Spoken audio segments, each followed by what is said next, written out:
It's week 7, and we'll discuss our favorite plays on the main slate on FanDuel as we prepare a full cash and GPP lineup. It's all coming up next.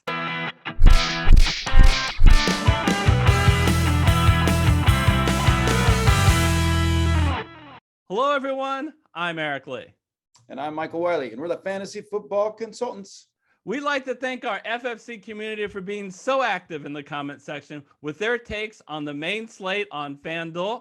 We loved Robert Adelman's Khalil Herbert pick and the football Jesus with a miracle-like call on Chris Evans.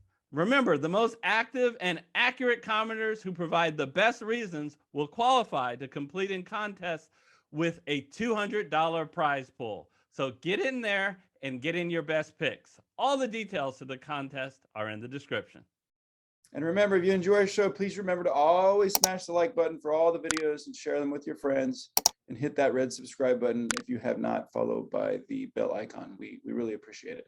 We really do. Thank you for making FanDuel one of our most popular shows and one of the more popular shows on the NFL DFS content on FanDuel on YouTube.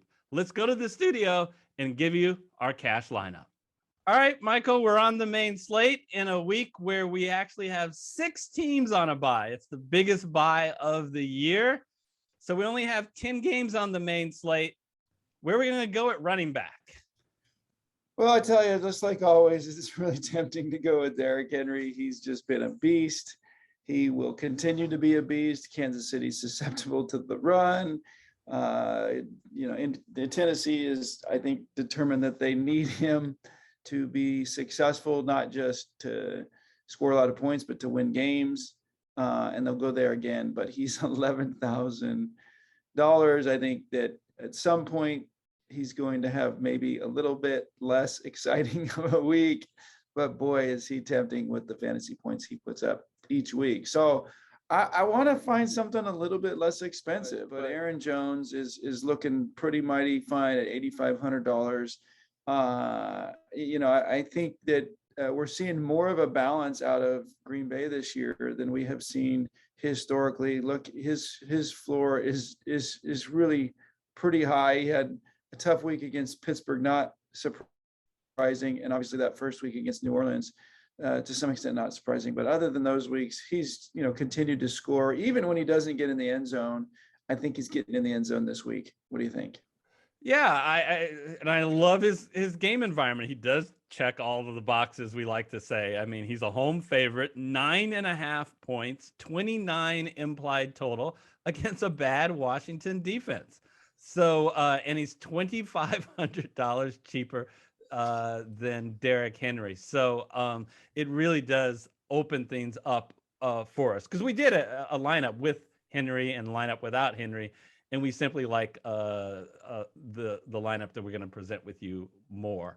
So the running mate, literally the running mate of Aaron Jones, is going to be Darrell Henderson.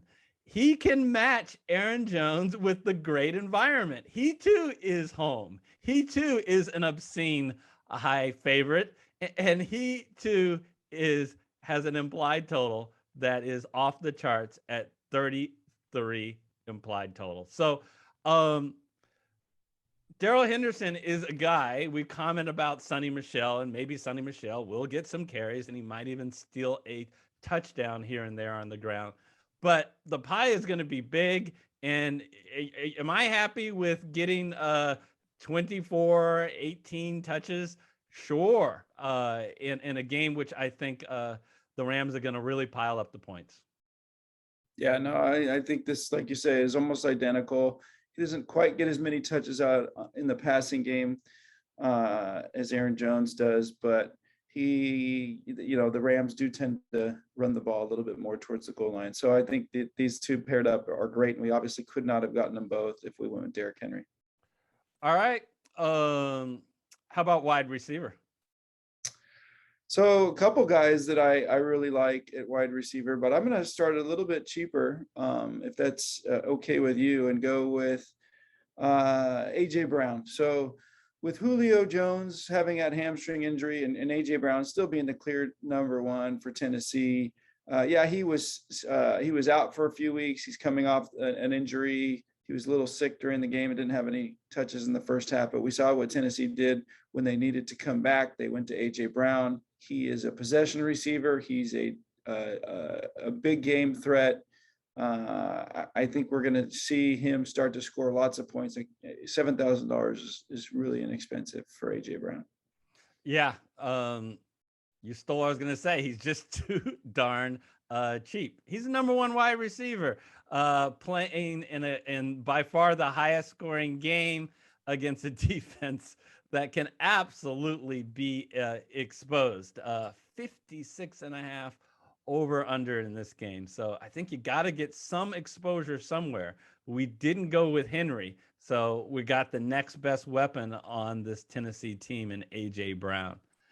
All right, speaking of being too cheap, this guy is just getting way too disrespected. And the guy week in and week out, Cooks. It's Brandon Cooks. He's averaged 9.5 targets a game this year. He's by far the best weapon on Houston. And there's no shame in garbage time. And he can absolutely accumulate garbage time scoring. I like him here against an Arizona Cardinal team that I think plays fast pace.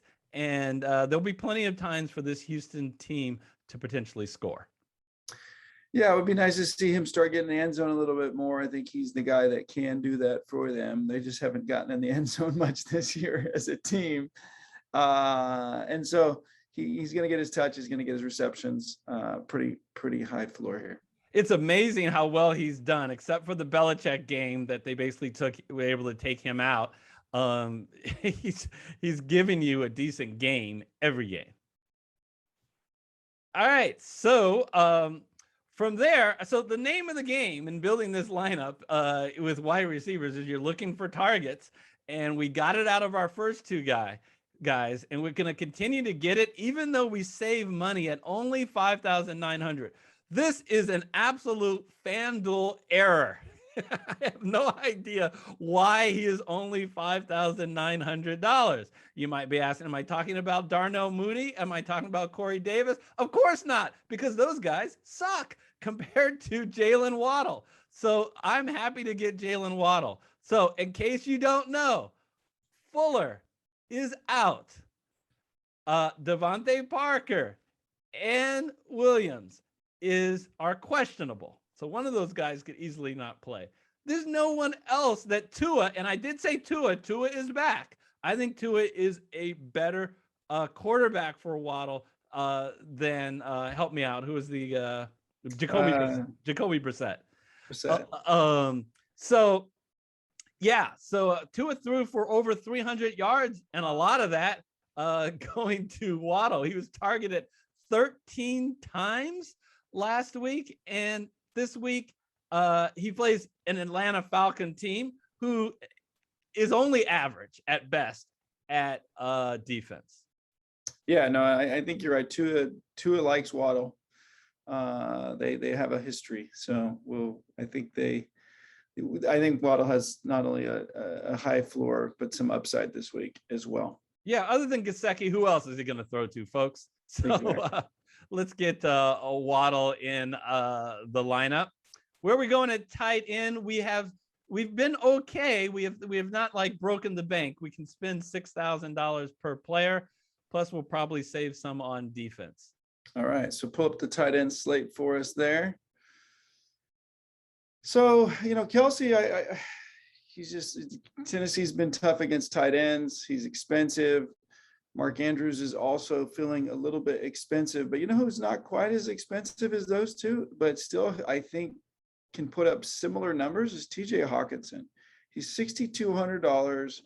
It looks like the Rams have been a little bit tough against tight ends, but the Lions really don't have a strong receiving core. Hawkinson, I think, is their number one guy. He had a couple of weeks in there where he got lower targets, but he's got, I think, really a high floor and some real upside he's the guy that can get them in the end zone. So I like Hockenson at $6,200. Yeah, I mean, despite those low target gains, he still averaged 7.3 targets a game, and that's better than any other tight end not named Kelsey or Waller. So really like him. Again, the only problem I have with Hockenson is the haircut. Come on, Michael. Got to do something with that. All right, so at the flex position, I'm going to go running back again. And I think this guy is still not priced up enough. They keep upping his price, but not enough, in my opinion. So at $7,000, I'm happy to welcome Leonard Fournette on this team. When I started this season, I said I wanted no part of this three-headed monster known as the Tampa Bay backfield. But guess what, folks? Don't worry about Ronald Jones. He has been Fournette has just dominated the carries over Ronald Jones. And guess what? Don't worry about Gio Bernard. Unless the Bucs get way behind in a game, I just don't think Gio Bernard is much of a threat to Leonard Fournette. And that ain't going to happen, them getting way behind this week. They are 13.5-point favorites over Chicago.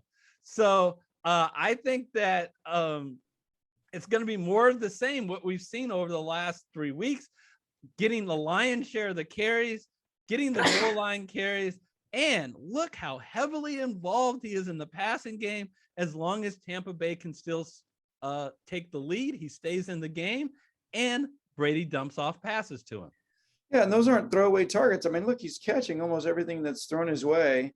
I think that Tom Brady knows that Leonard Fournette is a viable pass catching option, which makes him just that much more valuable for Tampa Bay. So I really like this pick at $7,000. And I think you got to go with running backs in FanDuel for your flex position because of the half PPR versus the full PPR in DraftKings. All right. So Leonard Fournette joins our team. So let me give you a price check, Michael. We have $10,900 left to spend. Where you want to go at quarterback? Sorry, can't get Pat Mahomes. Yeah, so not enough to get us Pat Mahomes or Kyler Murray, or Lamar Jackson, even for that matter. I really like those second and third picks. Kyler so we Murray go down a little bit. Michael, I just want to comment. Kyler Murray scares me a little bit just because he seems like he's hurt and he just isn't running the ball. I remember this happened last year. He's just not running the ball, like 6 yards, 1 yard in the last two weeks. I think that they're going to get way up, which again could come through him. But if they're way up, why take chances with him running the ball? Yeah, fair comment. And we can't afford him, so let's move down to what we can afford. Knowing I just want to let Tyler know that we didn't want him. It's not because we can't afford him. That was nice of you. That was really nice of you. So we can't really afford anyone at this price target, but I would look at some of them. So really what we're doing is we're comparing at this low $7,000 range. And for me, I think that Cincinnati-Baltimore game is going to be a high-scoring game. Like you mentioned, Baltimore, even though they just really trashed on the Chargers this week, their defensive backfield is the place to go. And Joe Burrow, I think, is a special talent. I'm a big fan. I see a good week for the Cincinnati Bengals offense passing game. Yeah, and at only 7,200, what we really want is a good floor in cash games. And has there been anyone more consistent than Joe Burrow? He has thrown at least two TDs in every game this year. So sign me up for Joe Burrow. I'm surprised he is this cheap on FanDuel. All right, that leaves us $3,700, and I would like to hear from people in the comment section because I gotta admit I am flummoxed of what to do at defense because we have a little bit of money you've left for us. Man, I wish we could have gotten at only $400 more we could have gotten the Green Bay Packers. Love that, but we can't. So here's the choice, Michael. It's between the Bears and the Giants. We could pick the Bears, and there's a lot to like. They're at home. They lead the NFL in the most important stat, sacks. They've got a great defense. What's the problem? They face the Tampa Bay Bucks in Tampa Bay. Oh, did I say Chicago was at home? I'm sorry. They're not at home. They're in Tampa Bay, and they're 13.5-point dogs. So game script wise, it's a little scary. Alternatively, you can go with the New York Giants, who are at home. They really are. Game script wise, they are 3-point dogs. So it looks like it could be a close game. I don't fear the Carolina offense anywhere near like I fear the Tampa Bay offense. But the Giants defense isn't as good. They only have a little over 1.5 sacks a game, which is toward the very bottom of the NFL. And they really haven't done anything special this week. Where would you go, Michael, between these two? Yeah, I mean, I don't know. I might even dip down a little bit and look at Philadelphia. The Raiders do have a tendency to give up some points. But I think that the Sam Darnold is a little risky with the ball. Carolina still doesn't have C-Mac back, and so I think the Giants is where I would go in this situation. All right, we want to hear from you guys. We don't usually have a little comments in the comment section about defense, and I understand why. But hey, in addition to giving us your favorite picks, just tell us a little bit about who you would play at defense. Let's move to GPP. All right, everybody, this is our GPP lineup, and it always starts with the stack. And we really couldn't do this on DraftKings because the guys were too expensive. But on FanDuel, very possible to stack that Kansas City, Tennessee game. And boy, do we want to do that. It has a 56.5 over under.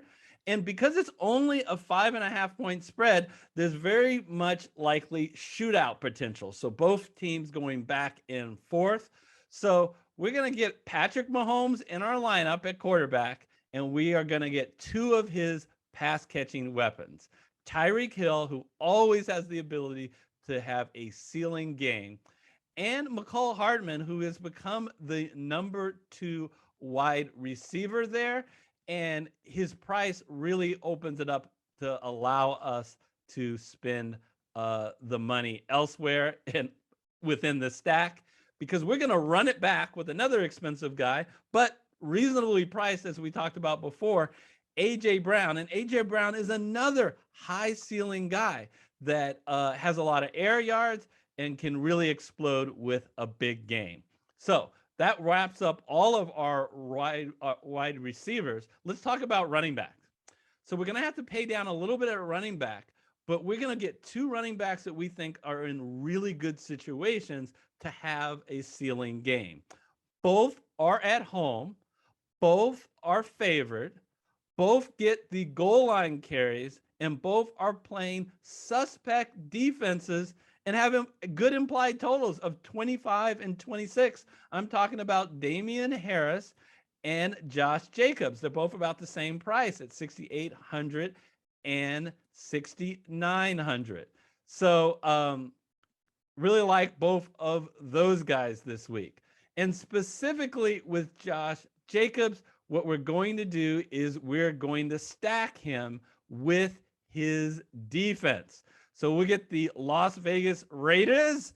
The Raiders. It's a shame that Michael isn't on right now, who had to leave earlier to hear his Raiders featured. Hey, give it up for the Raiders, who are 6th in the NFL in sacks. They're home favorites against the Eagles team that can be susceptible to be taken advantage of in the passing game. So I like this game script where the Raiders hopefully can take control of this game. The last player to talk about is Ricky Seals-Jones. Ricky Seals-Jones has just stepped into the role of Logan Thomas. So I'm going to call him Ricky Seals-Jones Thomas. So, you know what? He is also in a good game environment. The over-unders against the Green Bay Packers here is 48.5 points. And at only $5,400, he is a steal that gives us potential for a decent ceiling. So that is my GPP lineup. But be sure to check out one of these videos, either our Week 7 DraftKings and NFL Survivor Show or one of these NFL DFS Masterclass series. Take care, everybody.